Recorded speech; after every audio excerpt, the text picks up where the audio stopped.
Assalamualaikum warahmatullahi wabarakatuh, teman-teman. Apa kabar? Semoga sehat dan sukses selalu dimanapun kalian berada, teman-teman. Terima kasih sudah klik video ini dan kita akan bahas game keempat dari perebutan gelar juara dunia catur antara juara dunia bertahan Ding Liren dari Tiongkok berhadapan dengan Gukes Domaraju penantang catur perebutan gelar juara dunia yang tercatat sebagai termuda sepanjang sejarah catur berusia 18 tahun dari India. Teman-teman, dari 3 game sebelumnya skornya masih sama, satu setengah, satu setengah. Dan di game keempat ini Ding pegang buah putih. Langsung saja memulai dengan langkah kuda F3. Dijawab dengan langkah D5, putih E3, hitam kuda ke petak F6. Ya, Ding memainkan pembukaan ready opening. Ya, pembukaan yang pertama kali dimainkan oleh pecatur bernama Richard Reti. Kuda F6 putih B3, kemudian hitam gajah F5, putih gajah E2, dan hitam mainkan langkah H6. Kemudian langkah menarik di langkah kelima, gajah ke petak A3. Boom, dimainkan oleh Ding Liren, teman-teman. Dengan ide apa? Menukar gajah di petak F8. Sehingga apabila hitam di sini E6 terjadi pertukaran gajah, maka hitam memiliki kerugian karena tidak bisa melakukan rokade, teman-teman. Nah, teman-teman, ternyata kalau kita menilik sejarah nih, langkah Gajah Tiga ini pernah terjadi di partai antara Petrosian berhadapan dengan Michal Tal di tahun 1962. Tapi Ding menjawab bahwa dia tidak terinspirasi dari sana. Ding hanya ingin bermain catur modern dan di sini tujuannya adalah untuk mengancam gajah di petak F8. Nah, diancam pertukaran, apa langkah yang dimainkan oleh Gukes? Gukes mainkan langkah kuda B ke petak D7. Putih lanjutkan dengan rokade, hitam mainkan langkah E6. Nah, kemudian terjadi pertukaran gajah, terpaksa makan pakai kuda supaya tetap bisa rokade ya.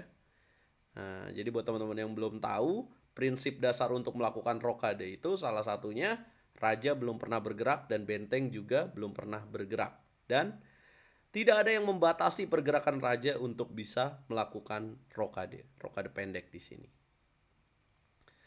Kemudian putih langkah ke-8 lanjutkan dengan jalan C4, hitam kembali lagi kuda di petak F8 ke petak D7, putih kuda C3 dan hitam rokade.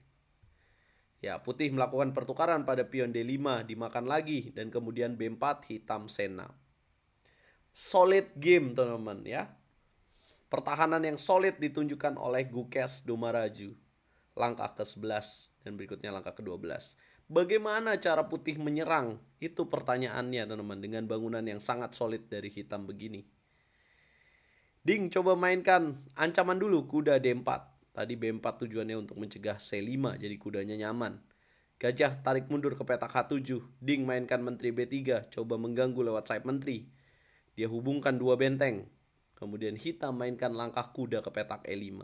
Langkah kuda E5 ini banyak dipertanyakan di press conference, teman-teman. Apa tujuan dari langkah kuda E5? Ya, tujuannya ke petak center, tapi juga di sini memancing Ding Liren, teman-teman. Pada saat kuda E5, karena langkah berikutnya Ding di sini mainkan langkah A4, ya. Apakah Ding memikirkan langkah lain? Ya, F4 sempat dia pikirkan, tapi Gukes ternyata juga sudah memiliki jawaban, yaitu untuk mundur saja kuda ke petak D7. Dan apabila Ding mainkan A4, maka jawabannya A5. Nah, Ding juga kalkulasi ini. Nah, apabila A5 memang benar ternyata. Kalau misalkan makan kuda ke petak C5, contoh dilanjutkan menteri B4 dan menteri makan pion A5, maka hitam yang akan memiliki keunggulan, teman-teman. Nah, itu saya mau jelasin betapa hebatnya kemampuan dari juara dunia catur Ding Liren ya, yang tidak tergesa-gesa untuk mendorong pion F4. Makanya dia di sini mainkan langkah A4 dulu, serangan dari sayap menteri, kemudian hitam respon dengan benteng C8 persiapan, dan tetap di sini Ding lanjutkan dengan A5. Kenapa dia tidak lagi mainkan langkah F4? Ini juga menarik, teman-teman ya. Pada saat A4 ya. Ya, apabila F4 masih sama, kuda bisa ke petak D7 atau di sini bisa kuda ke petak C4.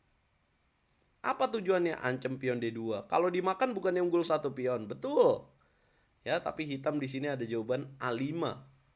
Walaupun unggul satu pion, tapi pertukaran pada petak B4 dengan ancaman fork berikutnya ini bahaya banget buat hitam.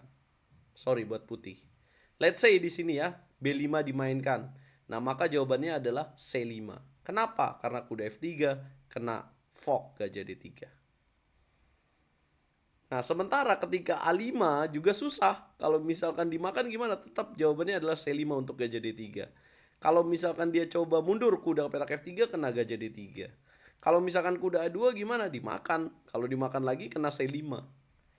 Nah, jadi ancaman berikutnya sangat mengerikan buat hitam. Akhirnya Ding lebih memilih langkah A5, kemudian di sini B6 dan tetap tidak F4 tapi di sini kuda F3. Langkah ke-16.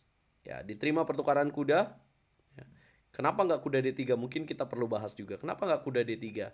Maka kudanya di sini akan diancam dengan kuda A2 dan sulit untuk dijaga. Maka di sini makan, kemudian dimakan lagi pakai gajah dan kemudian dobrak dengan D4, hitam. Kuda mundur E2, jelas kalau makan rugi ya. Menteri akan masuk, makan lagi, kemudian makan lagi dan di sini hitam mainkan langkah penyederhanaan gajah E4. Ya, gajah ke petak E4. Hitam ya coba menggunakan mayority pawnnya atau pion mayoritasnya 3 lawan 2. Ya, gajah 4, benteng FD1 dulu ancam queen, queen naik ke petak E7, pertukaran terjadi, pukul lagi pakai kuda, makan pion B6, makan lagi dan kemudian kuda C3. Ya udah tanda-tanda remis ya. Ya mungkin di sini ada langkah yang berbeda yang bisa dilakukan sebenarnya. Ya contoh kuda F4 dengan tujuan kuda G6 ini juga menarik. Tapi juga terlalu mudah untuk ditangkis oleh hitam serangan seperti ini. Contoh benteng FD8. Ya kemudian bagaimana lanjutkan serangan, kuda G6 tinggal jalan aja, remis teman-teman. Memang sudah sangat tipis sekali. Itu kenapa putih gak mau ngambil resiko ya, tidak membiarkan kuda hitam lama-lama di petak center dengan kuda C3. Kemudian hitam di sini benteng F ke petak D8. Ya, kemudian putih lanjutkan dengan pukul E4, makan lagi, menteri makan E4 dan kemudian H3. Nah, kemudian hitam di sini coba manfaatkan pion promosinya dengan C5, putih ambil benteng, dimakan lagi dan kemudian pukul C5, makan lagi dan kemudian putih lanjutkan dengan jalan benteng C1, hitam menteri ke petak E5. Langkah ke-28.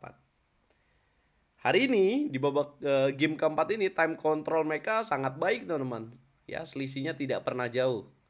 Ya, tidak seperti kemarin di mana Ding sampai kehabisan waktu, tapi sekarang lihat sudah masuk ke langkah ke-28, waktunya tipis bedanya. Ya, menteri C2 dimainkan, kemudian hitam mainkan langkah benteng D5. Ya, walaupun di sini bisa mengambil pion C5 juga percuma ya, ada ancaman deflection. Nah, let's say tadi di sini putih coba pengen cepat-cepat ngadu, ini deflectionnya teman-teman, ancaman bahayanya. Benteng D1, raja nggak bisa ke petak H2, ada menteri, harus dimakan dan hilang. Nah, jadi tetap harus hati-hati ya. Maka di sini jalannya menteri C2 dulu, benteng D5 jaga, kemudian G3 dan kemudian dijalankan F5 mencegah E4, kemudian raja G2, raja H7. Ya, mungkin muncul pertanyaan ya, kenapa nggak benteng C8 aja ya menteri C2, benteng C8 biar pionnya maju terus. Nah, ini juga nggak akan berhasil karena putih akan stop dengan menteri C4 kayak gini. Bagaimana cara hitam berikutnya? Mungkin benteng C6 buat pindah, nah maka H4 aja udah. Tidak akan ada progres yang bisa dilakukan oleh hitam. Oke. G3, F5, raja G2, raja H7, menunggu saja menteri C4, menteri D6, kemudian ditukar lagi E4. Kemudian benteng E5 makan lagi. Kemudian menteri E4, menteri D5. Ya udah, makan lagi. Sama-sama 3 pion, raja F3, raja G6. Kemudian bolak-balik ke raja E4, ya bolak-balik teman-teman. Sampai langkah ke-42 akhirnya remis. Pada saat benteng D4 ini juga ditanyakan kenapa sih nggak raja E5 aja, kan dapat pion ya. Betul, tapi hitam ada gantinya dengan benteng D2 ancam. Let's say di sini mainkan langkah F3, diancam lagi ya. Apabila pion maju kena, apabila F4 kena juga ya di sini. Nah, apabila raja E4 diskak lagi. Maju raja E5, benteng D3 lagi. Jadi memang sudah remis, teman-teman. Ya, akurasi kedua pemain, putih 98,8%, hitam 98,7%. Game yang sangat adil untuk kedua pemain bermain remis. Dan game yang sangat solid untuk kedua pemain. Ya, mereka sangat hati-hati karena masih ada 10 game, teman-teman. Apa komentar kalian? Dan terima kasih karena hari ini RL Chess menembus 11.000 penonton di live streamingnya, teman-teman. Dan selamat untuk 2 orang yang mendapatkan chess set dari RL Chess. Besok aku bagikan lagi, besok ramaikan lagi live-nya. Kita ketemu di game kelima jam 15.30 waktu Indonesia Barat. Kita ketemu di YouTube-nya RL Chess dan aku bagikan lagi giveaway yang menarik. Jangan lupa bantu video ini berkembang dengan cara like, share, komen, dan subscribe, teman-teman.